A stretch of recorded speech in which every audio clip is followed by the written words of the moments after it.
But mental health सिर्फ ये नहीं होता कि आप बहुत स्ट्रेस में हो या बहुत एंग्जाइटी में हो या डिप्रेशन में हो। मेंटल हेल्थ आपका ये भी होता है कि डिस्ट्रैक्शंस होते हैं, आप बहुत बाकी चीज़ों के बारे में सोच रहे हो कि आपने सोशल मीडिया ओपन कर लिया, कोई तो फॉरेन में चला गया, कोई तो अच्छे जॉब कर रहा है, किसी ने तो कार लिया, किसी ने तो फ्लैट ले लिया। तो फिर ये भी आपके मेंटल हेल्थ का पार्ट हो जाता है कि आप बैक ऑफ द माइंड कुछ ना कुछ सोचते रहते हो कि यार मेरे दोस्त इतने आगे बढ़ रहे हैं। तो फिर ये होता है कि आपको इस प्रिपरेशन में आते टाइम पता होना चाहिए कि यू आर सैक्रिफाइसिंग अलॉट और आपको कॉम्प्रोमाइज भी बहुत करने हैं।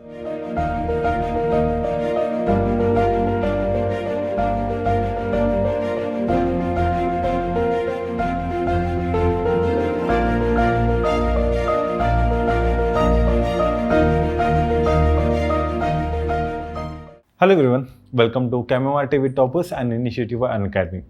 मेरा नाम है अक्षय। आज हम ऐसे एग्ज़ाम के बारे में बात करना चाहते हैं जो बहुत सारे लोग लिखते हैं एंड ये भी कहते हैं कि इसमें सक्सेस रेट बहुत कम है। We are talking about UPSC examination. इसमें सक्सेस रेट माना जाता है कि बहुत ही ज़्यादा कम है। लिखते हैं 15 लाख या फिर 11 लाख, बहुत सारे लोग लिखते हैं, पर सेलेक्ट होते हैं 700 या 900 according to what how UPSC wants it. But इसमें डीमोटिवेट होने की भी बात नहीं है कि आप बहुत कम लोग ही सिलेक्ट होते हैं इसमें। वैसे I would like to quote Chhatrapati Shivaji Maharaj, जिन्होंने कहा था कि अगर आपने किसी लक्ष्य को ठान लिया है कि आपको करना ही है, चाहे वो माउंटेन भी हो, आपको लगेगा कि बस वो एक मड का पायल है जिसे आप आराम से क्लियर कर सकते हो। ऐसे ही हमारे पास एक आज टॉपर है जिन्होंने यूपीएससी क्लियर किया था 5 अटेम्प्ट में, which is not an easy task to do. 5th attempt में उनको मिला था AR95 and let's see their journey कि उनकी कैसी जर्नी रही, कहाँ से उन्होंने स्टार्ट किया, आइडिया कहाँ से आई एंड की पूरी लाइफ हिस्ट्री क्या थी before clearing UPSC with AR95। So let's all meet Vinayak Prakash Rao Mahamuni. Hi Vinayak, कैसे आप? I am good, thank you. Great. So how does it feel after 5 years, अपनी पूरी जर्नी आपने जो की थी, how does it feel to achieve that feat right now? जब भी सक्सेस मिलता है ये बहुत अच्छी चीज़ होती है, मतलब खुशियाँ बयां नहीं कर सकते वर्ड्स में। और when we prepare for this exam हमें पता नहीं होता है कि हम एग्जैक्टली क्या करने जा रहे हैं, बस सिर्फ पता होता है कि IAS के लिए प्रिपेयर कर रहे हैं। बट एक्चुअली रिजल्ट के बाद पता चलता है कि ये कितनी बड़ी चीज़ है जो हमने हासिल की है, और पेरेंट्स के लिए बहुत अच्छा लगता है। सबसे खुश तो मैं पेरेंट्स और सिस्टर जीजा जी इनके लिए हूँ, क्योंकि the respect they are getting in the society. मैंने कभी सोचा नहीं था कि मेरी वजह से उनको सोसाइटी में इतना रिस्पेक्ट मिलेगा, तो फिर सबसे ज़्यादा खुशी तो उनके लिए होती है। और सेकंड खुशी खुद के लिए होती है कि मैंने खुद पे बिलीव किया था and I could do what I wanted to. तो फिर ये दोनों खुशियाँ बहुत हैं। और थर्ड खुशी ये है कि एक्चुअली अभी ग्राउंड लेवल पे काम कर सकेंगे, जिसके लिए सर्विस में आना था, और IAS भी मिल गया है तो फिर ग्राउंड लेवल वर्क ज़्यादा कर सकते हैं। That's great and congratulations on your achievement. And so I would like to know about your family history and आप कहाँ से belong करते हैं, आपकी घर में कौन कौन है, so just about your family background. अभी नाम तो पता है सबको, मेरा नाम विनायक महामुनि है। मैं महाराष्ट्र में एक लातूर डिस्ट्रिक्ट है वहाँ से हूँ। लातूर एक स्मॉल टाउन है, और मेरे पेरेंट्स टीचर हैं, मम्मी और पापा दोनों टीचर हैं। मेरी 3 बड़ी सिस्टर्स हैं and I am the last one. So son meta preference का मैं एक बहुत अच्छा एग्जाम्पल हूँ। मेरा बैकग्राउंड ऐसे ही है, मैंने 12th तक वर्नाक्युलर में ही पढ़ा है, साइंस लातूर से ही पढ़ा है। उसके बाद I did my B Tech in petrochemical engineering and then I worked at IBM for 2.5 years, और उसके बाद I started this journey. Great. So how is your parents reaction कि मतलब उनको जब पता चला कि आप IAS बन गए तो उनका रिएक्शन कैसा था, एंड आपके भाई बहन या फिर आपके जो फ्रेंड्स थे उनका रिएक्शन कैसा था? एक्चुअली मम्मी पापा को इतना पता नहीं था कि इस बार होगा या नहीं होगा, क्योंकि लास्ट टाइम भी मैं इंटरव्यू तक चला गया था और फिर हुआ नहीं था, तो फिर उनको भी बहुत बुरा लगा था, मुझे भी बुरा लगा था। बस इस बार मैं घर पे ही था, लास्ट 3-4 साल से मैं घर पे रह के पढ़ रहा था, तो फिर उनको पता था कि मैं कितना मेहनत कर रहा हूँ या कितना स्ट्रगल कर रहा हूँ, तो फिर उनको चाहिए था कि हो जाए सेलेक्ट। एंड लकीली इस बार मम्मी पापा दोनों घर पे ही थे, और जैसे ही मुझे पता चल गया मैं बहुत ज़ोर से चिल्लाया कि मम्मी पापा आपका बेटा कलेक्टर बन गया, तो फिर दे लिटरली स्टार्टेड क्राइंग। मतलब वो खुशी के आंसू थे, तो मुझे भी बहुत रोना आ गया था। अच्छा लग रहा था उनको कि 5 साल बेटे ने इतना मेहनत किया है, एंड दे न्यू कि एक्चुअली कितना स्ट्रगल किया है, कितना मेहनत किया है। तो फिर दे वर हैप्पी कि मेरा स्ट्रगल जो था वो फ्रुक्टिफाई हो गया, तो फिर वो बहुत खुश थे, रोने लग गए थे, सारे सभी रोने लग गए थे। वाह, that must have been a wonderful moment. So आपकी इंस्पिरेशन कहाँ से आई थी कि आपको सिविल सर्विसेज एग्ज़ाम लिखना है and you wanted to be an IAS officer and आपने 5 साल मेहनत की थी इसके पीछे, तो इंस्पिरेशन कहाँ से आया, कहाँ से स्टार्ट हुआ ये पूरी जर्नी? एक्चुअली महाराष्ट्र में या कहीं पे भी वैसे बोल सकते हो कि हमें क्या करना है बहुत लेट समझ आता है. Now I see people they want to become IAS from age of 15. तो फिर मेरा वैसा नहीं था. मैंने इंजीनियरिंग खत्म करने के बाद सोचना स्टार्ट किया कि मुझे क्या करना है लाइफ में. ओके. और मेरा इंजीनियरिंग का कॉलेज थोड़ा सा एक विलेज और ट्राइबल एरिया में था.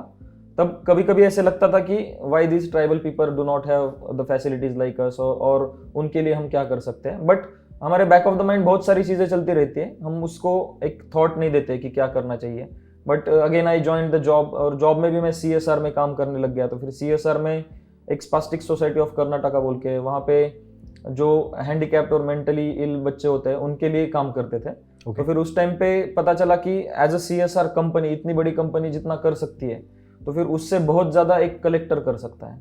और ये सारी चीज़ें एक साथ जब सोचने लग गया कि मेरा इंजीनियरिंग का बैकग्राउंड कैसा था, मेरे पापा भी सोशल सर्विस में इन्वॉल्व है, तो फिर ये बैक ऑफ द माइंड चलते रहता था.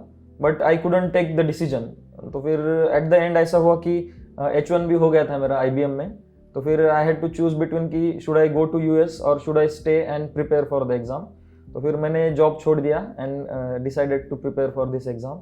और घर पे मैंने जॉब छोड़ दिया और डायरेक्टली घर चला गया. तब तक बताया नहीं था घर पे कि मैंने जॉब छोड़ा है वगैरह. At the last day I went home और मैंने बोला कि मैंने अब जॉब छोड़ दिया. तो फिर उनके लिए शॉकिंग था, बट दे वर सपोर्टिव कि yes you can do it.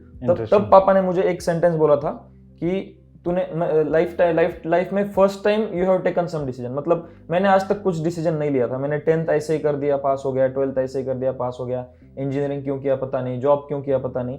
But एक मैंने खुद होकर डिसीजन लाइफ में फर्स्ट टाइम लिया था कि मुझे UPSC करना है और मुझे IAS बनना है. तो फिर उसकी वजह से पापा खुश थे कि I could take my decision. तो फिर उन्हें ये बोला था कि अभी तूने डिसीजन लिया है तो फिर अभी बैकआउट मत करना. तुझे 3 साल लगे, उन्होंने 4 साल बोला था कि 3 साल लगे 4 साल लगे ठीक है, तू करते रहना, हमारा सपोर्ट है. और ये 5 अटेम्प्ट के पीछे ये भी एक मोटिवेशन था कि पापा ने फर्स्ट टाइम जो बोला था कि छोड़ना नहीं है. तो फिर ऐसा था. वाह. एंड जो आपने अपना डिसीजन बताया, it's a very big decision कि आपने अपना H1B वीज़ा छोड़कर आपने ये सोचा कि आपको सिविल सर्विस लिखना है. एंड आपके पापा ने सोचा था कि आपका क्या क्या प्लान है, कैसे करना चाहते हो, ये सब सेट था या फिर आपने चलते चलते आपने नहीं, मैंने सिर्फ ये सोचा था कि कोचिंग कौन सी अच्छी है, और 1-2 लोगों से बात की थी जिन्होंने क्लियर किया है.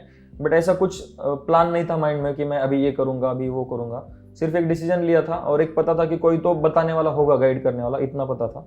तो फिर उसके बाद धीरे धीरे करते चला गया, तभी इतने साल लग गए. वाह. Okay. So this a myth, मतलब बहुत लोग ऐसे सोचते भी हैं कि अगर मैं रूरल बैकग्राउंड से हूँ तो मैं IPS ऑफिसर या IAS ऑफिसर नहीं बन सकता, क्योंकि ना तो मेरे पास पैसे हैं इतने, ना ही मेरे पास इतनी नॉलेज है, और मैं बन नहीं सकता.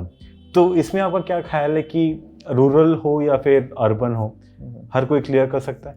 हाँ, क्लियर तो हर कोई कर सकता है, लेकिन अर्बन एरियाज में थोड़े से उनको बेनिफिट्स ज़्यादा होते हैं कि उनकी अपब्रिंगिंग उस हिसाब से हुई होती है, स्कूलिंग CBSE से होती है, घर पे वैसा माहौल होता है. But that does not mean कि रूरल एरिया के बंदे सेलेक्ट नहीं हो सकते. अभी लिस्ट में देखोगे, इस बार की लिस्ट में भी देखोगे, तो फिर जो छोटे टाउन से उसमें से ज़्यादा बच्चे सेलेक्ट हो गए. तो फिर ऐसा नहीं है कि रूरल एरिया के बच्चे सेलेक्ट नहीं होते. और आपने ये बात बताई कि पैसे नहीं है वगैरह, तो फिर मैं तो उसे कंप्लेन बोलूँगा कि यू शुड नॉट कंप्लेन. अगर पैसे नहीं है तो कमाओ पैसे और फिर पढ़ाई करो, फिर तुम जो भी तुम्हें प्रिपेयर करना है वो करो. तुम्हारे पास पैसे नहीं, nobody is going to come and give you money. तो फिर अगर पैसे नहीं है तो फिर पैसे कमाओ, टाइम नहीं है तो टाइम निकालो, जॉब करके नहीं हो रहा है तो फिर जॉब छोड़ दो. You have to find your own way. ऐसे नहीं है कि आप सिर्फ एक्सक्यूजेस देते रहोगे कि वाई कांट आई. आपको खुद को ये सोचना चाहिए कि मैं कैसे कर सकता हूँ. तो फिर ये इनसिक्योरिटीज तो नहीं होनी चाहिए. ओके. रीजंस तो बहुत होते हैं. हाँ. करना है तो करना है बस. चाहे जैसे भी आप करो. एंड उसके लिए जो भी मेहनत करना पड़े करना ही पड़ता है. And hard work doesn't have any other exception. तो एक और बात है कि बहुत लोग ये सोचते हैं कि अगर आपको UPSC क्लियर करना है तो आपको दिल्ली जाना पड़ेगा. ये सच बात है या फिर आप घर पे रह के भी कर सकते हैं? एक्चुअली मेरे दिमाग में भी ये ख्याल आया था इन 2016. बट मैंने यहाँ पे आया था, मैं एक 8 to 9 months I stayed in Delhi.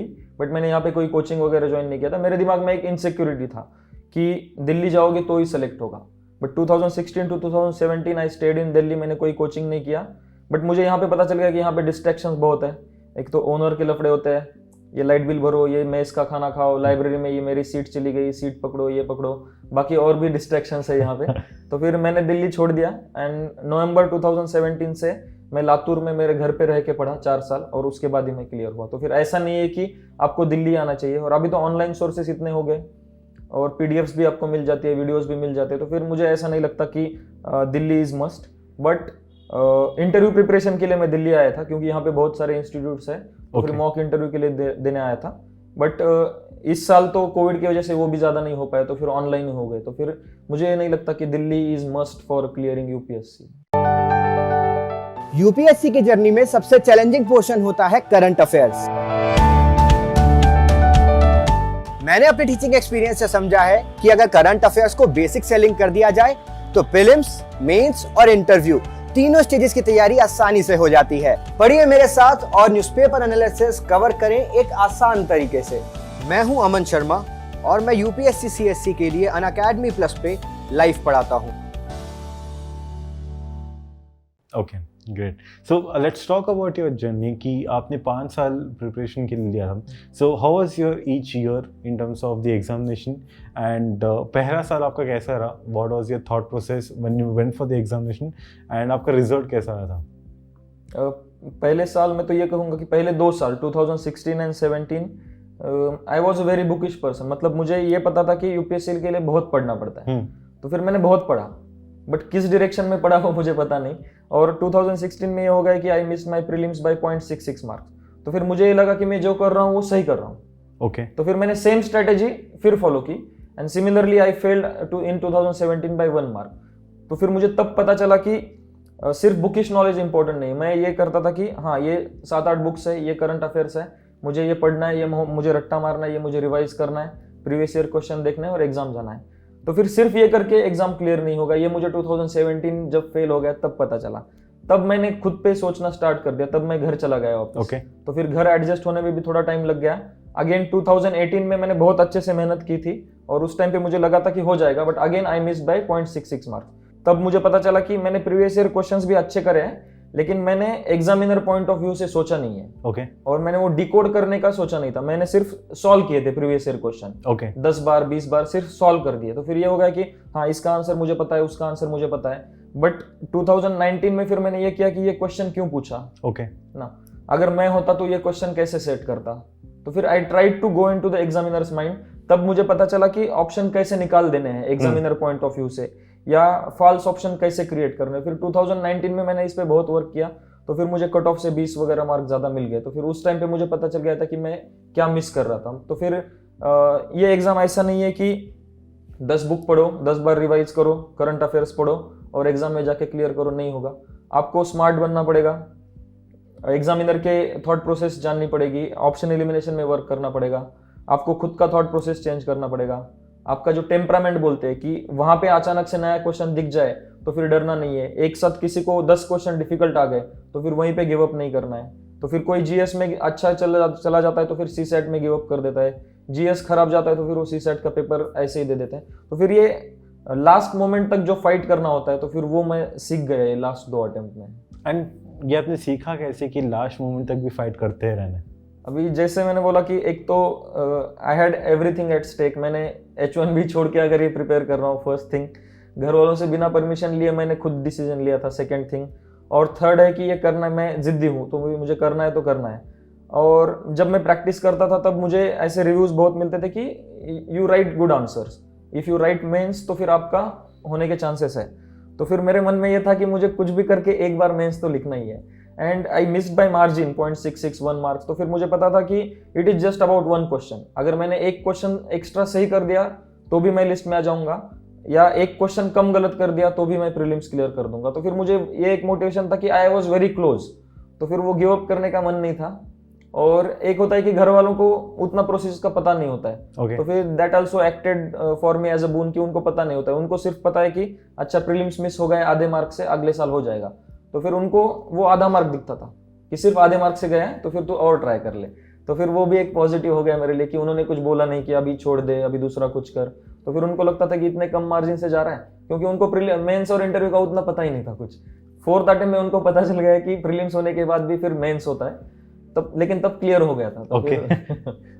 ऐसे बहुत बार ऐसे होता भी है कि वो कहते भी कि अगर आप बिजनेस स्टार्ट करना चाहते हो तो सबसे पहले आप अपने फादर या मदर को कन्विंस कीजिए। तो ये भी it's a very big effort और it's a lot of time taking effort as well. तो आपके मम्मी पापा ने कभी ऐसे क्वेश्चन पूछा कि भाई आप मतलब आपका प्लान बी क्या है, अगर ये नहीं हुआ तो क्या है? एंड ऐसे बहुत सारे होते भी हैं कि जैसे आपने 5 अटेम्प्ट दी, आपका 5th अटेम्प्ट में क्लियर हो गया, या फिर थोड़े लोग ऐसे होते हैं कि वो लगातार कोशिश करते रहते हैं। एक ऐसा मोमेंट आता है कि आइदर दे डिसाइड कि नहीं हो पाएगा, but they have that ego कि नहीं मुझे करना ही है, आगे जाना ही है। तो यहाँ पे एक तो होता है कि you leave up the dream, you leave the dream, और you have a plan B set कि मतलब हाँ मुझे वापस इस फील्ड में मैं जा सकता हूँ। तो आपका ऐसा कुछ थॉट था, प्लान बी था ऐसे? हाँ, मेरे 2-3 प्लान भी थे एक्चुअली। मैंने MA इन एंथ्रोपोलॉजी के लिए भी कर रहा था मैं साइड बाय साइड इग्नू से। सेकेंडली मैं ऑलरेडी जॉब करके आया था, तो फिर IBM में मुझे फिर वापस लेने के लिए रेडी थे वो। ओके। तो फिर वो भी ऑप्शन था। और थर्ड था कि मेरे जो बड़े जीजा जी है, ही इज बिजनेसमैन, तो फिर वो बोलते थे कि कुछ नहीं हुआ तो फिर मेरा बिजनेस ज्वाइन कर दे। तो फिर ये एक मोटिवेशन होता है अपने लिए कि हाँ मेरा कुछ नहीं हुआ तो मुझे उतना प्रॉब्लम नहीं आएगा लाइफ में बाद में। लेकिन बहुत सारे बच्चे ऐसे मैं देखता हूँ कि मेरे जैसी स्टोरी देखेंगे कि विनायक सर का 5th अटेम्प्ट में हो गया तो फिर हम भी 5th अटेम्प्ट देते रहेंगे। बट वो ये नहीं सोचते कि तुम्हारा खुद का प्रिपरेशन लेवल क्या है, तुम्हारी खुद की स्ट्रेंथ्स क्या है। तो फिर खुद को जानते नहीं है वो, सिर्फ दूसरों के देख के। तो फिर मैं तो यही बोलूंगा कि अगर मैंने 5th अटेम्प्ट में निकाला है तो फिर इसका ये मतलब नहीं है कि आप भी 5th अटेम्प्ट में ही निकालो, या फिर आप 5th अटेम्प्ट तक कंटिन्यू करो। आपको खुद को पता होना चाहिए कि कब क्विट करना है। और यहाँ पे क्विट करने में कोई कमी नहीं है कि आप अगर क्विट करना चाहते हो कर लो quit, it is just an exam. अगर हो गया क्लियर तो हो गया, नहीं हो गया तो नहीं होगा, उसमें क्या है। सब तो नहीं होंगे, 700 लोग हो रहे हैं, उसमें से 180 IAS हो रहे हैं, तो फिर कितने दिन रोते रहोगे। IPS को लगता है IAS होना है, IRS को लगता है और अच्छी सर्विस मिल जाएगी, एक मार्क से किसी को कैडर अलग मिल जाता है, तो फिर ये तो अनएंडिंग है। तो फिर खुद को पता होना चाहिए कि कब छोड़ना है, और ये तभी पता चलेगा when you know your self well. मतलब ये प्रिपरेशन में है ना, खुद को अगर नहीं जानोगे तो फिर तुम्हारा एग्जाम क्लियर नहीं होगा। अगर खुद को जब जान लिया कि तुम्हारे स्ट्रेंथ्स क्या है, तुम्हें किस पे वर्क करना है। क्योंकि मैंने टेस्ट सीरीज एक भी ज्वाइन नहीं की, मैंने ऐसे एक भी नहीं लिखा दोनों अटेम्प्ट में। मैंने एक भी टेस्ट सीरीज ज्वाइन नहीं की, एक भी ऐसे नहीं लिखा।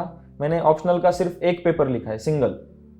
तो फिर ऐसा नहीं है कि आप मुझे देख के ये करो कि विनायक सर ने नहीं लिखा तो मैं भी नहीं लिखूंगा, क्योंकि मुझे मेरे राइटिंग पे कॉन्फिडेंस था कि मैं अच्छे से लिख पाऊंगा। तो फिर I work more on brainstorming, I work more on how can I recall the things in the exam, I work more on presentation, I work more on readymade introductions, conclusions, मैं क्या कैसे इंप्रूव कर सकता हूँ। लेकिन आप मेरी यही पॉइंट उठाओगे कि विनायक सर ने टेस्ट सीरीज नहीं लगाई, मैं भी नहीं प्रैक्टिस करूंगा, तो फिर दैट विल बी फुलिशनेस। तुम्हें खुद का स्ट्रॉन्ग पॉइंट पता होना चाहिए। If you are weak in answer writing and you are not joining the test series और you are not practising, then you can not expect कि तुम क्लियर कर जाओगे।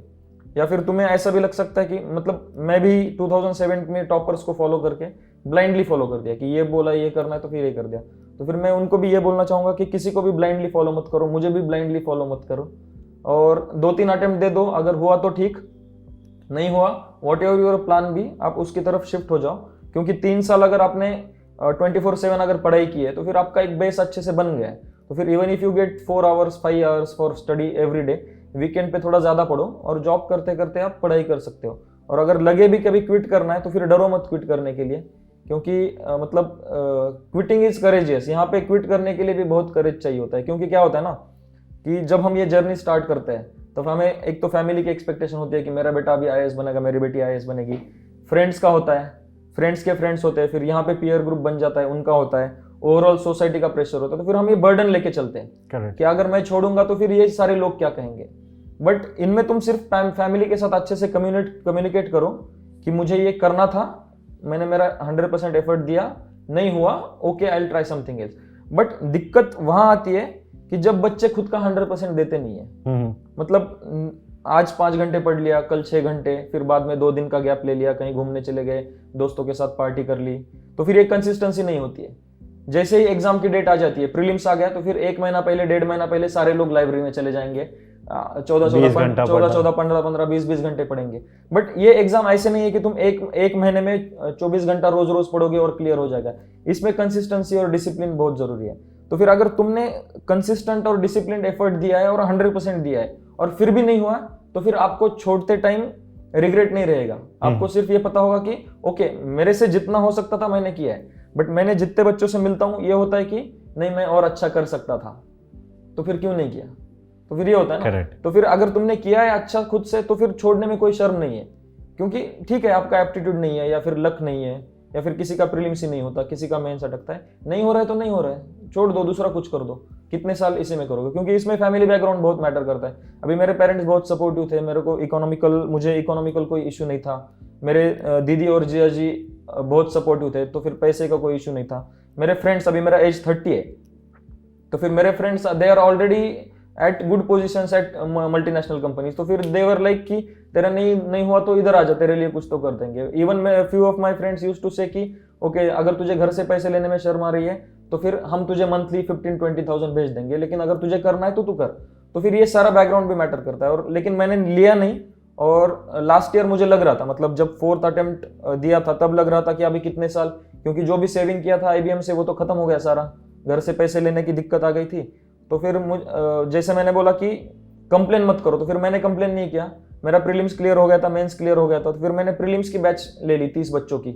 ओके 3000 रुपीज फीस रखी, मैंने खुद का 1 साल का खर्चा निकाल लिया उसमें से, और ऐसा मैंने उनको जो भी मेरे एक्सपीरियंसेस थे वो मैंने उनको सिखा दिया। तो फिर मैंने कंप्लेन नहीं किया, और या फिर घर पे अच्छी कंडीशन है तो फिर मैंने घर वालों से पैसे नहीं लिया, क्योंकि मुझे खुद के लिए लग रहा था कि अभी at the age of 28 I am asking money from parents, तो फिर उसके लिए मैंने खुद का जितना लगता है पैसा उतना एक कोचिंग के जरिए कमा लिया। तो फिर ऐसे नहीं कि मैं कंप्लेन करते बैठा। तो फिर जो भी है, अगर मुझे क्विट करना होता तो फिर मैं 5th अटेम्प्ट के बाद, अभी ये अटेम्प्ट अगर नहीं होता तो फिर मैं क्विट करने वाला था।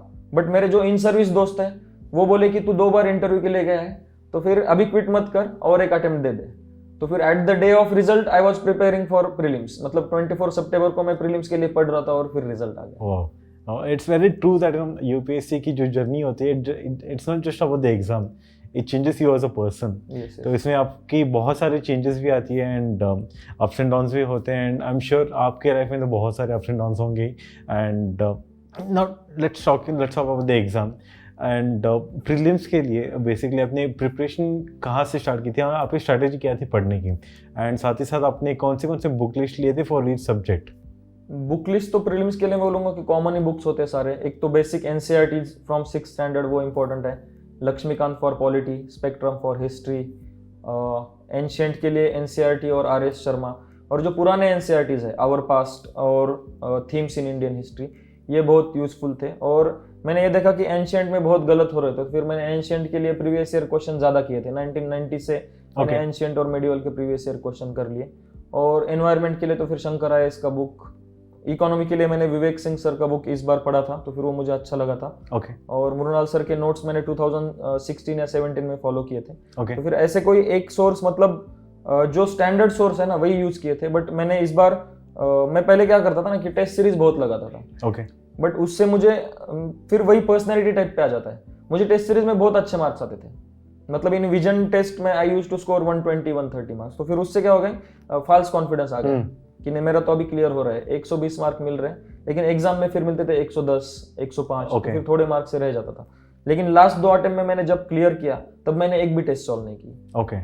I focused solely on previous year questions of UPSC and preparing my mind for prelims examination, की डरना नहीं है। जनरली क्या होता है कि प्रीलिम्स में डर बैठ जाता है। अगर आपके 2 अटेम्प्ट क्लियर नहीं हुए तो फिर 3rd अटेम्प्ट में आपको डर बहुत होता है कि मेरा इस बार भी नहीं क्लियर हुआ तो क्या।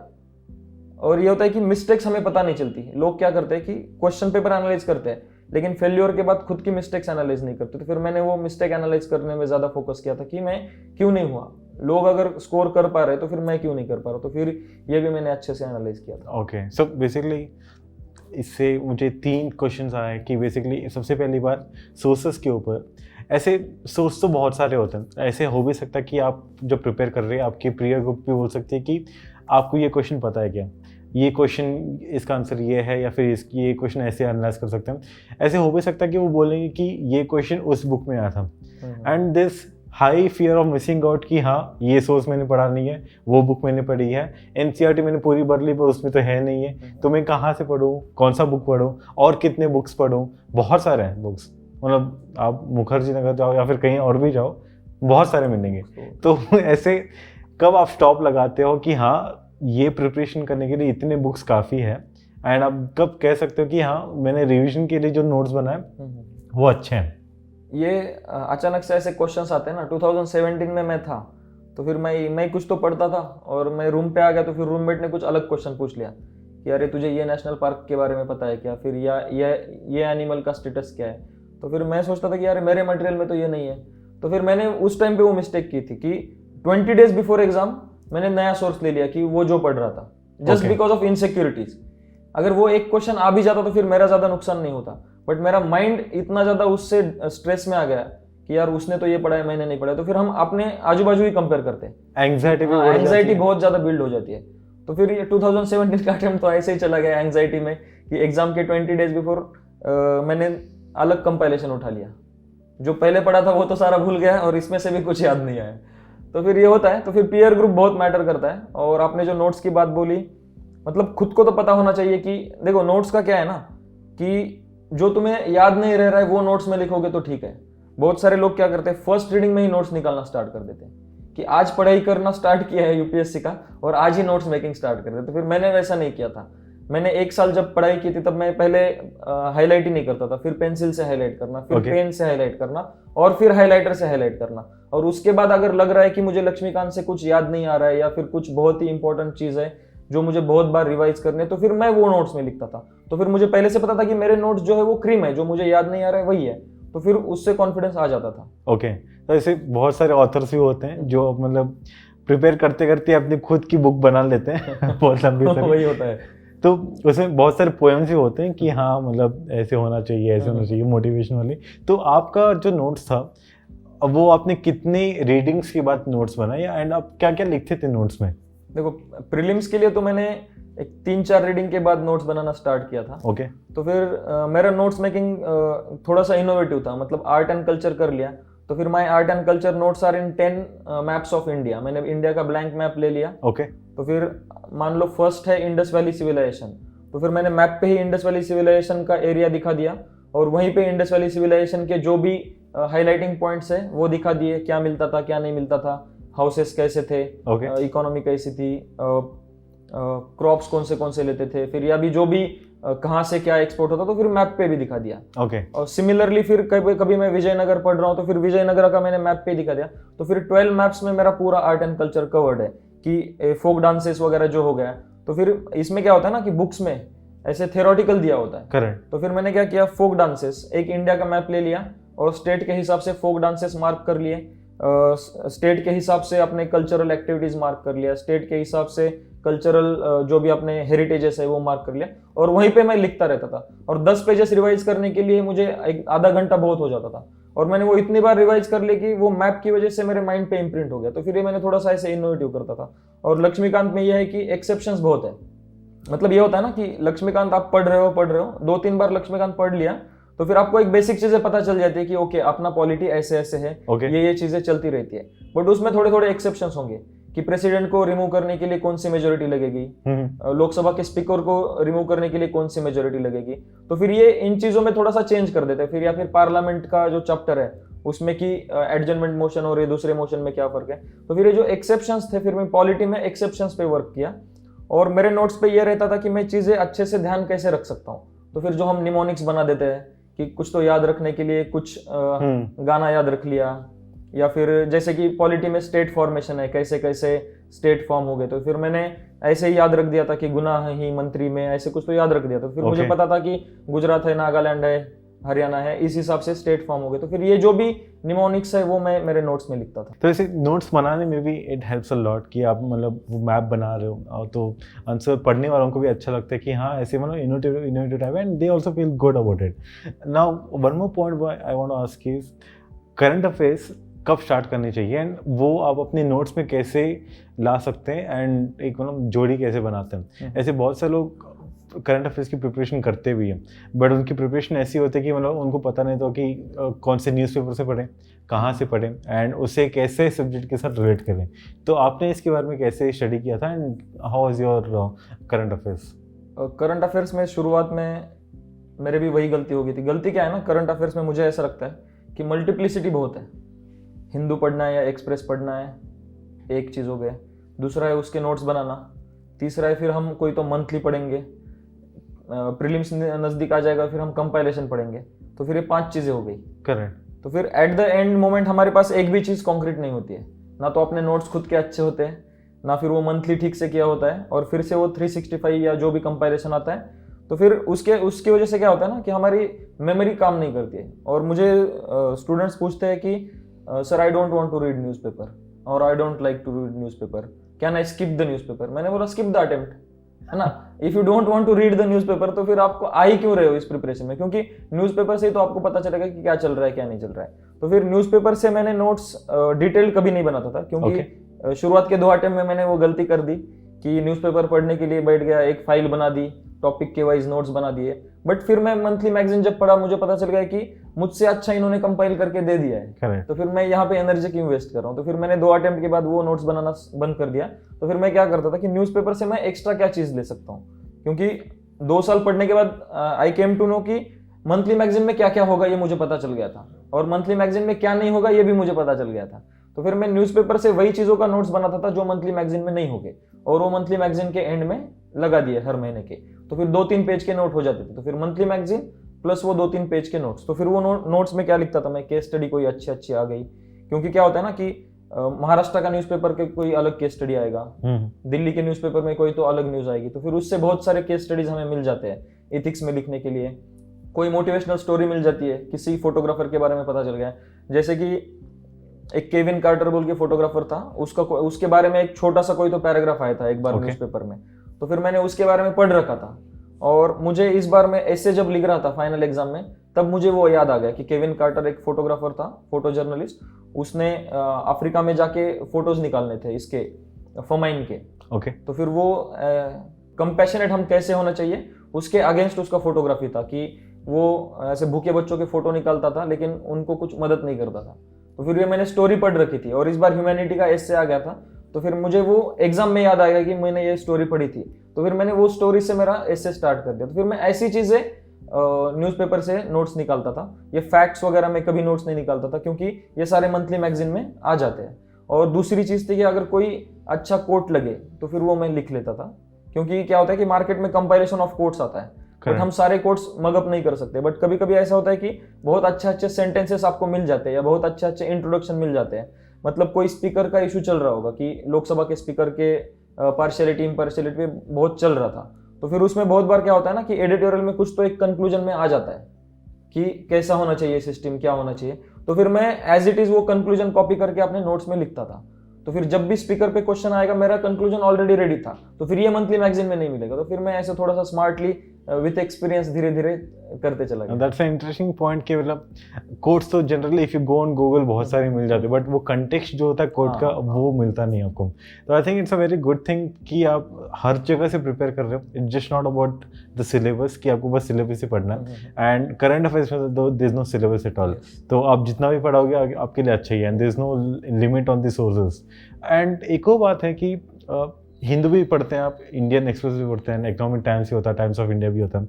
तो हर किसी का परसेप्शन ना लिखने का अलग अलग होता है। Like for if you go for economic times वो पूरा बिजनेस स्टैंडर्ड्स के हिसाब से लिखते हैं, and Hindu it's a different way of writing it. तो आपको अपना जो परसेप्शन लिखना होता है, how do you get that action कि मतलब ये मुझे ऐसे आंसर लिखना है?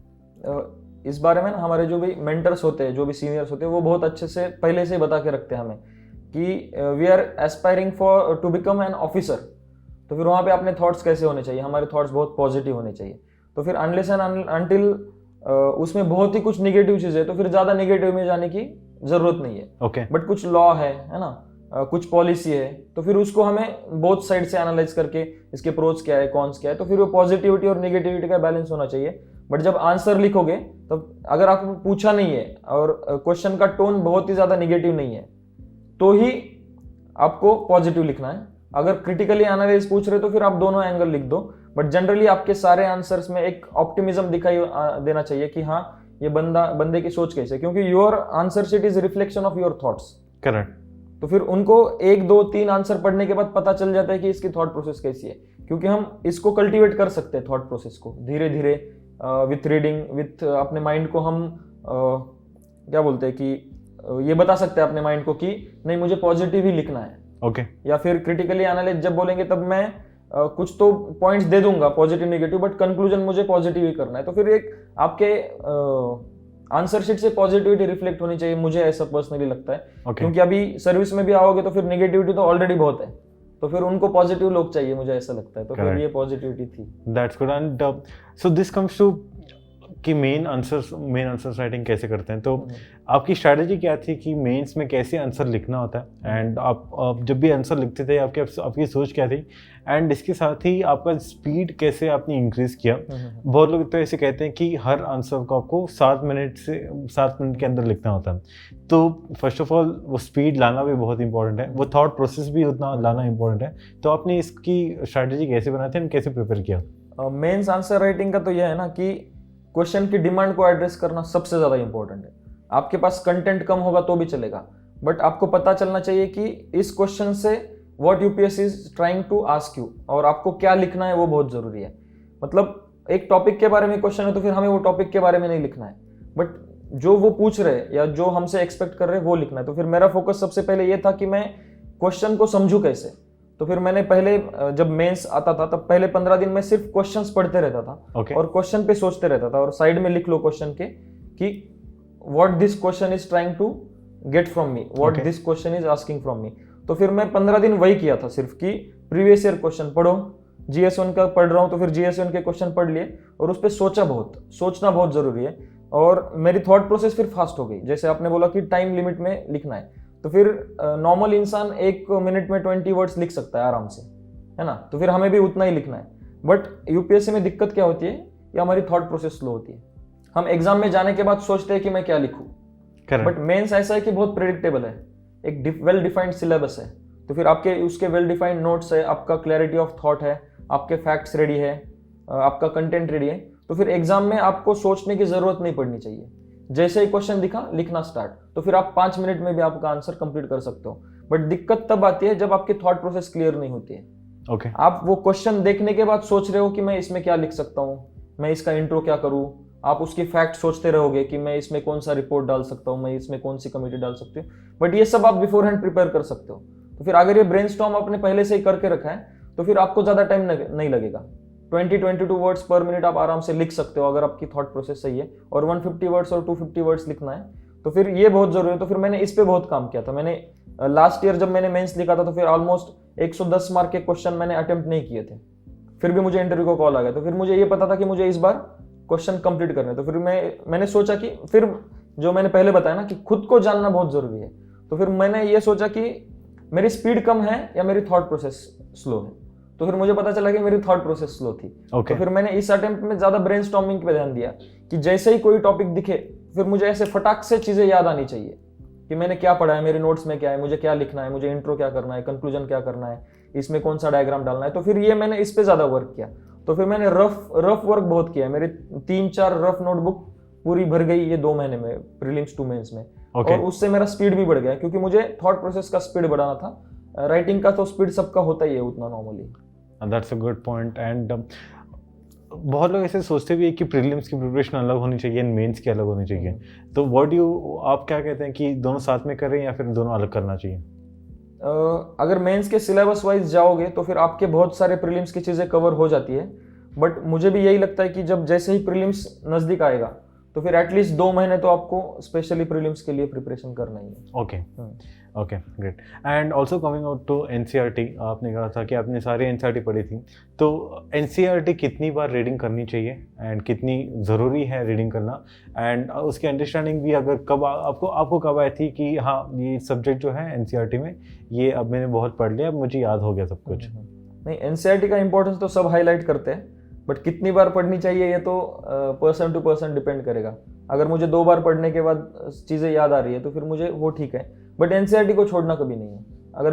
अगर एक बार पढ़ ली तो उसको रिवाइज करते रहना है, क्योंकि एनसीईआरटी क्या है ना कि हम कौन से एनसीईआरटी पढ़ते हैं 6 स्टैंडर्ड, 7 स्टैंडर्ड, 8 स्टैंडर्ड, और हमारा लेवल क्या है, अभी ग्रेजुएशन हो गया है। तो फिर वो इतनी लूसिड लैंग्वेज में और इतनी सिंपल एनसीईआरटीज है कि वो आपके थॉट्स बहुत क्लियर करती है और आपके दिमाग में एकदम आराम से फैक्ट्स और एकदम आराम से स्टोरी टाइप में आपको बता देती है एनसीईआरटी।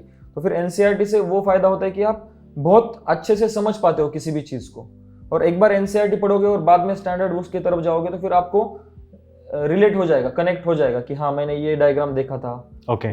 या मैंने यहाँ पे ये मैप देखा था, या फिर यहाँ पे ये ट्रैवलर के बारे में लिखा हुआ है। और एनसीईआरटी में से प्रीलिम्स पे तो बहुत क्वेश्चन आते हो, और इस बार अगर आप देखोगे तो मेंस में भी एनसीईआरटी में से क्वेश्चन आप आंसर कर सकते हो, स्पेशली आर्ट एंड कल्चर के। तो फिर कितनी बार पढ़नी चाहिए ये तो varies from person to person, लेकिन मैंने तो बहुत बार पढ़ी है। ओके, आई एम श्योर आपको पूरी एनसीईआरटी याद होगी। Now coming to your optional subject, आपने पहले अटेम्प्ट में ये सोच रहे थे कि आप एंथ्रोपोलॉजी करोगे? यस, मैंने फर्स्ट अटेम्प्ट से ही एंथ्रो ही लिया था। पहले 3 अटेम्प्ट तो लिखने को मिला नहीं, लेकिन मैंने छोड़ा नहीं था, वही अटेम्प्ट मेरा। Any particular reason why you chose anthropology? Actually उस टाइम पे बोल रहे थे कि एंथ्रोपोलॉजी जल्दी कवर हो जाता है, तो फिर उस वजह से लिया था, अगर ऑनेस्टली बताऊं तो। लेकिन बाद में पता चला कि नहीं होता है जल्दी कवर, और जैसे मैं पढ़ते चला गया तो फिर मुझे इंटरेस्ट डेवलप हो गया। तो फिर मैंने लेते टाइम तो टू बी ऑनेस्ट मैंने इसी वजह से लिया था कि टॉपर्स ने या फिर जो भी मेंटर्स थे उन्होंने बोला था कि बहुत छोटा ऑप्शनल है, सिर्फ रट्टा मारना होता है और जल्दी कवर हो जाता है, कोचिंग की जरूरत नहीं, ऐसे बोला था। तो फिर मैंने वो ले लिया था एंथ्रोपोलॉजी, लेकिन बाद में पता चला कि ये सारी चीज़ें गलत है। वैसे ऑप्शन तो बहुत सारे होते हैं, ऑप्शन के लिए भी पर भी बहुत सारे लोग लेते भी हैं। तो एंथ्रोपोलॉजी के लिए आपने कौन से बुक्स पढ़े थे उसे, एंड कितने सोर्सेस आपने लिए थे उसके लिए? एंथ्रोपोलॉजी के लिए मैंने एक्चुअली अभी मेरे 5 साल का जर्नी है, तो फिर बहुत सारे बुक्स पढ़े थे। लेकिन अगर अच्छे बुक्स अगर रिकमेंड करूँ तो मैंने एक बेसिक बुक मेरा था मुनिरत्नम रेड्डी बोल के, उनके एक प्रिंटेड नोट्स आते हैं सर के, मुनिरत्नम रेड्डी सर के, तो फिर वो मेरा बेसिक बिल्डिंग ब्लॉक था। सेकेंडली फिजिकल एंथ्रोपोलॉजी और बायोलॉजिकल एंथ्रोपोलॉजी के लिए मैंने तेलुगु एकेडमी के बुक्स फॉलो किए थे। और जो भी स्टैंडर्ड बाकी सोर्सेस होते हैं कि जनरल एंथ्रोपोलॉजी नदीम हसनैन और डीके भट्टाचार्य, बीएम दास, इनसे पढ़ा था। और बाद में मैंने ज़्यादा वैल्यू एडिशन पे फोकस किया था कि मैं 2-3 बुक पढ़ लूँ, उसका नोट्स बना लिया, तो फिर मैं एक्स्ट्रा क्या कर सकता हूँ। तो फिर मैंने थोड़े से, मतलब क्या होता है ना कि you have to be smart, कि कम टाइम में ज़्यादा उससे कैसे एक्सट्रैक्ट करना है। तो फिर इग्नू से भी मैंने पढ़ा है कि कोई तो चैप्टर हमें लग रहा है कि नहीं मेरा आंसर इसमें अच्छा नहीं आ रहा है, तो फिर मैं इग्नू में 10 मिनट में देख लिया क्या क्या है, तो फिर मुझे एक अच्छी चीज़ मिल गई, तो फिर वो मैंने मेरे नोट्स में ऐड कर दी। तो फिर लेकिन सब ने इतने सारे सोर्सेस फॉलो करने की जरूरत नहीं है। एक कोई भी मुनिरत्नम रेड्डी सर या ब्रेन ट्री का एक बुक आपका बेसिक बना के रखो, जनरल एंथ्रोपोलॉजी और नदीम हसनैन के जितने भी बुक है नदीम हसनैन सर के, तो फिर वो फॉलो करो। और भस्मे सर का बुक भी अच्छा है, उससे आपको एक कंसोलिडेटेड इन्फो मिल जाती है कि कम वर्ड्स में कैसे लिखना है, वो भस्मे सर के बुक से आपको पता चल जाता है कि एक क्रक्स कैसे मिल जाता है। लेकिन अभी गलती ये हो रही है स्टूडेंट्स की कि वो भस्मे सर के बुक को बेस बना रहे हैं। मतलब भस्मे सर का बुक है 500 पेजेस का, एंथ्रो पेपर 1 पेपर 2 मिला के, और मुनिरत्नम सर के 500 पेजेस के 5 बुक्स हैं। मतलब you are replacing 2500 pages with this 500 pages, मतलब 2500 पेजेस प्लस बाकी नदीम हसनैन सर के, डीके भट्टाचार्य, गया एन पांडे या गया उपाध्याय बोल के एक बुक है थेरीज के लिए, माखन झा का है। तो फिर आप ये सारे को रिप्लेस करके, एम्बर एंड एम्बर वो तो बहुत जरूरी है, इन सारे को रिप्लेस करके आप एक बुक के पीछे भाग रहे हो। वो बुक अच्छा है बट वो बुक आपको ज्यादा मार्क्स नहीं दिला सकती, तो फिर उसको आप एक रेफरेंस लेके यूज करना चाहिए। मैंने रेफरेंस एज ए रेफरेंस ही यूज किया कि किसी सिलेबस के पॉइंट के आपको कुछ मिल नहीं रहा है, तो फिर आप उस बुक में देखो कि कैसे दिया है क्या नहीं। आप तो फिर क्या है ना, शॉर्टकट्स चाहिए लोगों को कि ओके 500 ही पेजेस है तो फिर मैं ये तो कर लूंगा, बट लिख नहीं पाओगे जब तक अंडरस्टैंडिंग नहीं है। तो फिर इतने सोर्सेस फॉलो किए थे, तो हार्ड वर्क तो करना ही चाहिए। और एक टीम एंथ्रो बोल के एक टेलीग्राम का चैनल है टीम एंथ्रो, उस पे भी बहुत अच्छे पोस्ट रहते, तो फिर मैं वो चैनल भी फॉलो करता था। That's great. Now coming to your 5 years of preparation, and जब आपने फर्स्ट एंड सेकेंड भी आपने अटेम्प्ट दिया था, तो हाउ इज इट फीलिंग कि मतलब it's very difficult to maintain your mental health. मतलब 5 साल is a very big dedication, and इससे मतलब सिर्फ मोटिवेशन से नहीं होता, it needs much more than that. तो आपका मेंटल हेल्थ कैसा रहा, आपने अपने आप को कैसे संभाला 5 सालों में, and how did you crack the exam and the day? First attempt में जब प्रीलिम्स नहीं क्लियर हुआ था तब तो बहुत रोया था क्योंकि जिंदगी में कभी मैंने पढ़ाई तो नहीं की थी और फेल भी नहीं हुआ था, लेकिन इस बार पढ़ाई भी की और फेल हो गया, तो फिर वो मेरे लिए डाइजेस्ट नहीं हो रहा था। फिर मैं फर्स्ट रिजल्ट के बाद बहुत रोया था, बट सेकेंड टाइम पे ऐसा हो गया कि खुद की कुछ तो गलती हो गई, तो फिर पता था कि गलती हो गई है, बुरा लगा था बट रोया नहीं था। But third attempt was very crucial for me, और मेरे लिए बहुत डिस्टर्बिंग और डिस्ट्रेसिंग भी था, क्योंकि थर्ड अटेम्प्ट में मैं बहुत अच्छे से पढ़ाई करके गया था, सब किया था, घर पे था, फिर भी नहीं हुआ। और पेरेंट्स साथ में थे तो फिर ज़्यादा रोना आ गया कि मैंने इतनी मेहनत करी और पापा ने देखा, मम्मी ने देखा, फिर भी क्लियर नहीं हुआ। तो फिर मेंटल हेल्थ मेरी बहुत डिटोरेट हो गई थी। बट ये था कि मैं पेरेंट्स से मेरा कम्युनिकेशन बहुत अच्छा था, तो फिर मैं बताता था कि मैंने पढ़ा है लेकिन नहीं हो गया, ये गलतियाँ हो गई, मैं इस बार उस पर ये करता हूँ। मेरे फ्रेंड्स बहुत अच्छे थे कि मैं फेल हो गया तो फिर मेरे घर पे आके कार लेके आएंगे, चल घूमने चलते कहीं। तो फिर थोड़ा सा डिस्ट्रैक्शन ये भी था कि मेंटल हेल्थ के लिए। लेकिन मेंटल हेल्थ के लिए ये है ना कि खुद को सेल्फ बिलीव बहुत ज़रूरी है, क्योंकि यहाँ पे गिर के संभलना और उठना और फिर प्रिपेयर करना बहुत ज़रूरी है। क्योंकि फर्स्ट या सेकंड अटेम्प्ट में होने वाले बहुत कम लोग हैं, और वो भी ऐसा है कि पहले 3-4 साल से प्रिपेयर करते रहते हैं। लेकिन मेरे जैसे बच्चों का क्या है कि मैंने आ गया, प्रिपरेशन स्टार्ट कर दिया, अटेम्प्ट दे दिया, नहीं हुआ फिर अटेम्प्ट दे दिया। लेकिन जो फर्स्ट सेकंड अटेम्प्ट में हो रहे हैं, they are studying from their graduation, कोई 11-12 से पढ़ रहा है, कोई ग्रेजुएशन में उनका सब्जेक्ट ही ऑप्शनल वाला सब्जेक्ट है, बहुत अच्छे अच्छे इंस्टीट्यूट से पढ़े हैं। तो फिर ये चीज़ें है कि ऐसे नहीं कि फर्स्ट अटेम्प्ट में ही हो जाएगा। तो फिर वो पता था मुझे कि मैंने ऐसे ही प्रिपेयर करके दे दिया। तो फिर पहले 2 अटेम्प्ट, लेकिन थर्ड अटेम्प्ट में फिर पापा से बात किया। फिर पापा ने वही बोला कि तुझे क्या लगता है, तुझे करना चाहिए क्या नहीं करना चाहिए, तेरा जो भी डिसीजन है हम सपोर्ट करेंगे। तो फिर और मेरी मम्मी तो बहुत मतलब इतनी है, तुझे करना है तो कर, तुझे क्या चाहिए, हमारी रिटायरमेंट के पैसे है, तुझे हम कुछ पैसे नहीं मांग रहे, तेरा एज बढ़ रहा है, ठीक है, तुझे शादी के लिए नहीं बोल रहे, कुछ नहीं, तू खुद का देख कि तुझे क्या करना है। अगर तुझे लगता है कि करना है तो फिर कर। तो फिर मुझे कब लगेगा करना है, अगर मुझे बिलीफ है कि मैं कर पाऊंगा या मैं कर सकता हूं तभी। तो फिर इसमें बहुत सारे दोस्त होते हैं जिनको आपका हिडन पोटेंशियल पता होता है, जैसे कि आपके इंजीनियरिंग के रूममेट्स वगैरह। तो फिर उनके मुझे कॉल आते थे कि यार हमें पता है कि तू कर सकता है, अभी कहाँ पे गलत हो रहा है वो देख ले। तो फिर ऐसे दोस्तों का भी सहारा होता है। और सेल्फ मोटिवेशन बहुत जरूरी है कि why I want to do this. तो फिर मेरा तो H1B छोड़ के US छोड़ के आ गया, और एक ग्रेटर कॉज भी था कि मुझे एडमिनिस्ट्रेशन में आना है, कुछ अच्छा काम करना है। तो फिर मैं I used to ask myself कि अगर नहीं करना था तो फिर जॉब छोड़ा क्यों। करेक्ट। और पहले जैसे बताया कि फैमिली का बहुत ज़्यादा सपोर्ट था।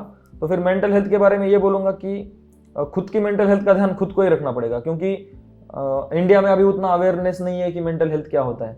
बट मेंटल हेल्थ सिर्फ ये नहीं होता कि आप बहुत स्ट्रेस में हो या बहुत एंग्जाइटी में हो या डिप्रेशन में हो। मेंटल हेल्थ आपका ये भी होता है कि डिस्ट्रैक्शंस होते हैं, आप बहुत बाकी चीज़ों के बारे में सोच रहे हो कि आपने सोशल मीडिया ओपन कर लिया, कोई तो फॉरेन में चला गया, कोई तो अच्छे जॉब कर रहा है, किसी ने तो कार लिया, किसी ने तो फ्लैट ले लिया। तो फिर ये भी आपके मेंटल हेल्थ का पार्ट हो जाता है कि आप बैक ऑफ द माइंड कुछ ना कुछ सोचते रहते हो कि यार मेरे दोस्त इतने आगे बढ़ रहे हैं। तो फिर ये होता है कि आपको इस प्रिपरेशन में आते टाइम पता होना चाहिए कि यू आर सैक्रिफाइसिंग अलॉट, और आपको कॉम्प्रोमाइज भी बहुत करने हैं, but you are sacrificing for some greater cause. और वो ग्रेटर कॉज ऐसा है कि वो तुम्हारा खुद का डिसीजन है, जो कि मुझे पापा ने बोला था कि you have taken a decision, if you want to stand by it you stand by it, हमारा काम है कि हम तुझे सपोर्ट करेंगे। तो फिर घर वालों ने वो काम किया था। फिर मुझे ये था, फिर जैसे ही शिवाजी महाराज का बताया कि फॉलिंग डाउन जब हुआ था उनका पुरंदर की ट्रीटी के बाद, फिर भी ही रोज अबव फ्रॉम द एशेस, है ना। तो फिर वो बहुत मुझे इंस्पायरिंग था कि इतना बड़ा आदमी इतनी ह्यूमिलेटिंग ट्रीटी के बाद भी अगर उठ सकता है, तो फिर मुझे तो कुछ कमी नहीं है, मुझे घर पे खाना मिल रहा है, मम्मी लाके ब्रेकफास्ट दे रही है, खाना दे रही है, मोबाइल है, टीवी है, गाड़ी है, कार है, सब है, क्या है। तो फिर मैं ये कंप्लेन नहीं कर सकता था कि मेरा स्ट्रगल बहुत है, correct, because my struggle was luxury for million people. मतलब मैं जो जी रहा था मुझे कुछ कमी नहीं थी। तो फिर मुझे यही था कि मुझे पढ़ना है, और मुझे पढ़ने के लिए तो कुछ कमी नहीं है। तो फिर ये भी एक था कि अगर मैं कर सकता हूँ तो फिर मैं पढ़ूंगा, मुझे कोई बाकी बैरियर नहीं है। तो फिर आई वॉज फॉर्चुनेट इनफ। तो फिर मैं ये खुद को बताते गया कि नहीं मैं कर सकता हूँ। और जैसे बताया कि मुझे ये था कि मुझे मेंस लिखना ही है, कुछ भी हो जाए, 4th अटेम्प्ट 5th अटेम्प्ट मुझे एक बार मेंस लिखना है। और एक बार मेंस लिखा, इंटरव्यू का कॉल आ गया, तो फिर कॉन्फिडेंस बढ़ गया कि हाँ I am on the right track. और फिर से मेंस लिखा तो फिर हो गया। तो फिर सेल्फ बिलीफ बहुत ज़रूरी है। और इसमें ये बताऊंगा कि मेरा डिसिप्लिन बहुत लाइफ था मेरा। मतलब फर्स्ट 2 अटेम्प्ट में नहीं था मैं discipline, because I was staying with my roommates Pune में, दिल्ली में। तो फिर ये होता है कि आपके रूममेट्स जैसे बिहेव करेंगे या फिर जैसा उनका ये होगा, आप उसमें ढल जाते हो। कोई लेट उठ रहा है, कोई कैसे हो रहा है। बट जैसे ही मैं घर गया तो फिर मेरा लाइफ बहुत डिसिप्लिन, मैंने खुद को बता दिया कि मुझे बहुत डिसिप्लिन रहना है। तो फिर एक फिक्स टाइम पे उठना है, लेकिन सोने का टाइम फिक्स नहीं है, क्योंकि I use to study with daily targets, weekly targets and monthly target. अगर टारगेट कंप्लीट हुआ तो ही मैं सोता था। शुरुआत में बहुत डिफिकल्ट गया ये कि मैं 5 टारगेट रखता था, 2 ही कंप्लीट होते थे। बट विद द टाइम ये इंप्रूव होते चला गया। तो फिर ये डिसिप्लिन में रह गया, क्योंकि ये था ना कि मैं जैसे बोला कि मुझे अगर क्विट करने की भी टाइम आ जाता तो फिर मुझे रिग्रेट नहीं चाहिए था। क्योंकि जो पेन ऑफ डिसिप्लिन है that is temporary, but pain of regret is life time. आप अगर आपको अभी रिग्रेट है कि आपने नहीं किया तो फिर वो लाइफ टाइम रिग्रेट रहेगा। आपने छोड़ दिया प्रिपरेशन, अगले साल कोई सेलेक्ट हो गया, आपको लगेगा कि यार काश मैं भी कर देता तो फिर मेरा हो जाता, तो फिर ये रिग्रेट आपको हर रिजल्ट के साथ आएगा। करेक्ट। आप किसी भी टॉपर को मिलोगे आपको लगेगा कि मैं भी हो सकता था, बट अगर आपने अपना 100% दिया है, डिसिप्लिन से दिया है, तो फिर आपको वो रिग्रेट नहीं होगा। आप you will be at peace कि हाँ मुझसे जितना हो सकता था मैंने किया, हुआ तो ठीक, नहीं हुआ तो भी ठीक। तो फिर मेरा ये एटीट्यूड था और मेरा अभी भी यही एटीट्यूड है। That's great. And moreover than not just about motivation और discipline, जब आप इतना बड़ा एग्जाम लिखते भी हो एंड आपका क्लियर हो भी जाता, इट फील्स गुड कि आपने जो किया है it was a share discipline, and उस डिसिप्लिन की वजह से आप यहाँ पे हो, मतलब इतनी कोशिश के बाद। That feels actually very good कि हाँ इतना जो किया it came to a proper end. Now coming to the interview, and आपका इंटरव्यू कैसा रहा, आपके क्या क्वेश्चन पूछे गए थे आपको, एंड आपका माइंडसेट कैसा रहा जब इंटरव्यू के लिए जा रहे थे, एंड व्हाट प्लेस और breaks a person's interview? Interview में जनरली ऐसे बोलते हैं ना अपने यहाँ की कि it is a test of personality, correct. But मुझे लगता है कि it is not only test of personality, it is also test of your knowledge. Okay. मतलब नॉलेज को हम छोड़ के सिर्फ पर्सनैलिटी लेके नहीं जा सकते, तो फिर ये मुझे लगता है कि मिसकंसेप्शन है। उन्होंने पर्सनैलिटी टेस्ट बोला है, बट क्वेश्चंस जो पूछते हैं उससे आपका नॉलेज ही चेक करते हैं वो, बट पर्सनैलिटी ऐसे चेक करेंगे कि आपके एक्सप्रेशंस कैसे है, how you are dealing with the questions. अगर काउंटर क्वेश्चंस आ रहे हैं तो फिर कैसे आप आंसर कर रहे हो, आपका टेम्परामेंट कैसा है। आप अगर ग्रिल कर रहे हो तो फिर आप थोड़ा सा नर्वस फील कर रहे हो क्या, या फिर आप बहुत ही ज़्यादा एकदम रिलैक्स मोड में दे रहे हो, आपको सीरियसनेस है कि नहीं, ये सारी चीज़ें। लेकिन इंटरव्यू है कि बहुत सब्जेक्टिव है। ओके। मतलब नोबडी कैन टेल कि आप ये करो आपको इंटरव्यू में अच्छे मार्क्स आ जाएंगे। लास्ट ईयर मैंने मॉक्स इंटरव्यू दिए थे, मुझे हर एक मॉक इंटरव्यू में बहुत अच्छे रिव्यूज आए थे कि एक्सेप्शनल आपको मार्क्स मिलेंगे, आप बहुत अच्छा कर रहे हो, आपके आंसर्स बहुत अच्छे है, you are honest, you have good confidence, your communication skill is good, but I got only 158 marks। तो फिर मैं ये सारा ब्रेक हो गया कि ये कुछ नहीं है, इट इज सब्जेक्टिव। आप वहां पे जाओ, जो पूछ रहे हैं आपका कंसेंस से जो भी मैच करता है, जो भी आपको लगता है वो आंसर दे दो। हो गया तो ठीक, नहीं हो गया तो ठीक, क्योंकि उनको भी 30 मिनट में जज करना है और आपके पास भी 30 मिनट है, तो फिर you can just give your best. Interview में मुझे नहीं लगता सबसे ज्यादा सब्जेक्टिविटी यूपीएससी में इंटरव्यू में ही है। ओके। और इस बार मेरा इंटरव्यू बहुत अच्छा गया था, मुझे लगा था कि 190 तो मिलेंगे, आई गॉट 173, फिर भी ठीक अच्छे मार्क्स है, लास्ट ईयर से तो इम्प्रूवमेंट है। बट वही है, मतलब सब्जेक्टिव बहुत है, और पैनल तो कॉर्डियल होता है, उसमें कोई दिक्कत ये नहीं है कि दो राय नहीं है कि पैनल आपको ग्रिल करेगा, because they want to selective, है ना, दे आपको एलिमिनेट करने के लिए नहीं बैठे, वो आपको सेलेक्ट करने के लिए बैठे।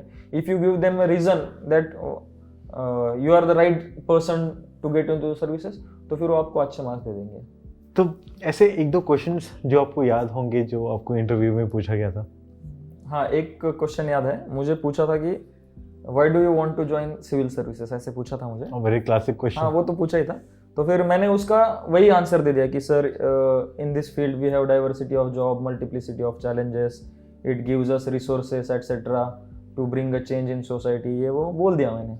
तो फिर they were like okay cut this, ये आंसर तो सब बोलते हैं, तो फिर you tell me your genuine reason, अभी सच सच बताओ। ऐसे मुझे थोड़ा सा वो ट्रैप करने के लिए बोल रहे थे कि आप सच बताओ क्यों ज्वाइन करना चाहते हो।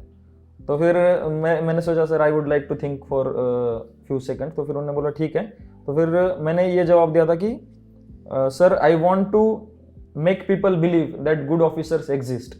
आई won't say that I will bring change और I will revolutionise something, but whenever I come into the services, people will believe that good people and good officer exist, and sir for this I want to come into the services, that people will believe that there are people who really want to do some good work। तो फिर मैंने ये genuinely answer बता दिया था। और एक question था कि मैंने एक पेट लवर और डॉग लवर ये टाला था, तो फिर उन्होंने पूछा था कि there are many dog lovers who are coming for the interview, so which is the one thing that you learn from dogs and what do you think that people should learn from dogs. तो फिर मैंने बोला कि sir I think that in the 21st century, और अभी जब भी हम जी रहे या पहले से ही, कि only thing we have forgotten is to love unconditionally. तो फिर मैंने ये बोला था कि माई डॉग्स और the dogs teach us to love unconditionally, and I have learn this same thing from the dogs, so I don't think that we should learn only loyalty from the dogs, but the most important thing for me is to love unconditionally. तो फिर मैंने ये तो उनको बहुत अच्छा लगा था, तो फिर वो मैम ने बोला भी था कि this is some innovative answer, ऐसे बोला था। सही। एंड ये आंसर सुन के तो ऑब्वियसली हर किसी का मन पिघल ही जाता है। नहीं, सच में उस टाइम पे वही आया था माइंड में, तो फिर वही आंसर बोल दैट्स ग्रेट। एंड ये सब हमने एग्जाम के बारे में तो बहुत बात कर दिया and we got to know everything about you कि आपने कैसे प्रिपरेशन की, आपकी क्या सोर्सेस थे एंड कहाँ से आपने पढ़ा था एंड आपकी क्या स्ट्रैटेजी थी। Now I want know something fun about you कि आप एज अ पर्सन क्या है एंड आपके इंटरेस्ट क्या है। So let's have a rapid fire round. मैं आपको थोड़े क्वेश्चंस पूछूंगा एंड आपको जल्दी से आंसर देना पड़ेगा उसके। So let's start it. First question, अगर आप किसी से डेट करना चाहते हैं, किसी के साथ डेट पे जाना चाहते हैं, हु वुड दैट बी?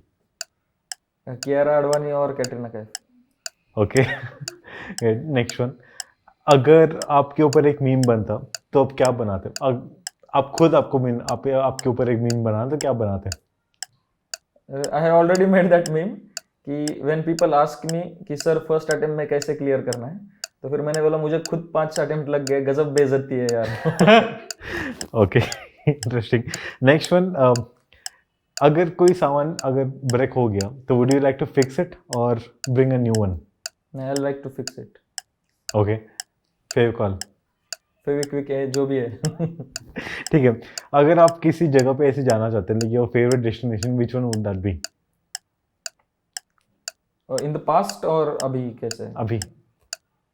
मैं तो पेरिस जाना चाहूँगा। Okay. And your favourite book? मैं उतना बुक्स पढ़ता नहीं हूँ ज़्यादा, बट अभी युवल नोआ हरारी का जो होमो डिवस पढ़ा था वो अच्छा लगा था। Okay, interesting. And your favourite movie? Movies तो बहुत है, बट पीकू अच्छी लगती है, गैंग्स ऑफ वासेपुर है, मतलब parallel cinema, south Indian movies ज़्यादा देखता हूँ। ओके, सो लास्ट क्वेश्चन, अगर आप पास्ट में जाके आपने आपको कुछ ऐसे एडवाइस देना चाहते तो क्या एडवाइस देते इन अ फन वे? खुद को? हाँ। ये तो बहुत डीप क्वेश्चन है। खुद को एडवाइस यही देना चाहूँगा कि डिसीजन मेकिंग ज़्यादा इंपॉर्टेंट है, जल्दी डिसीजन लेना चाहिए किसी भी चीज़ का। मुझे लेट हो गया ये डिसीजन लेने में, और ये एडवाइस दूंगा कि डोंट चेंज योर सेल्फ। जैसे तो मुझे अच्छा लगता हूँ मैं, पास्ट का भी और अभी का भी, सही। तो फिर चेंज नहीं करना चाहिए ना, तो फिर यही एडवाइस दूंगा कि Great. Be as you are and be as you were, because it's not our struggle और आवर डिफिकल्टीज और our failures that make us, but how we come out of that is more important. और मैंने ये मेरे past में experience किया है, और मुझे अभी देखता हूँ तो फिर मुझे उसमें मजा आता है कि हाँ मैंने किया है, तो फिर मैं कुछ एडवाइस नहीं, जैसे वैसे रहूँ। चलो, अच्छा है। And it's interesting to know about you as well कि मतलब आप एज ए पर्सन कैसे हैं। And we have a small gift from the कैमोमा TV toppers team and please accept it. Thank you so much. अब यहाँ great. So I would like you to give a message to all the aspirants जो भी पढ़ाई कर रहे हैं या फिर जो भी ऐसे बनना चाहते हैं ऐसे officers. I am sure lot of even school going children they might see your episode and see कि हाँ मैं भी किसी दिन ऐसे ऑफिसर बनूंगा। वैसे मेरी नेफ्यू थी जो बचपन से ही बोलती थी मुझे IAS ऑफिसर बनना है, तो आप उनको क्या मैसेज देना चाहेंगे?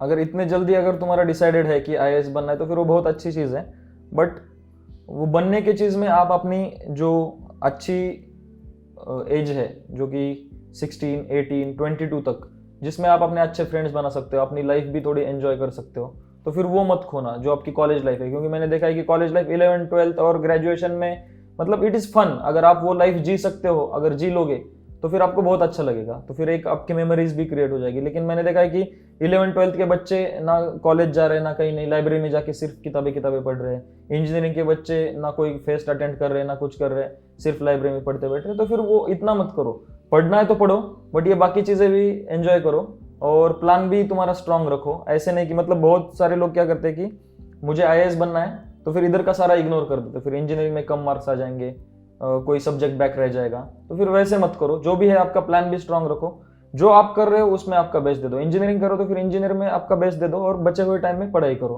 क्योंकि यहाँ पे सिलेक्शन का रेशियो आपने जैसे बोला बहुत कम है।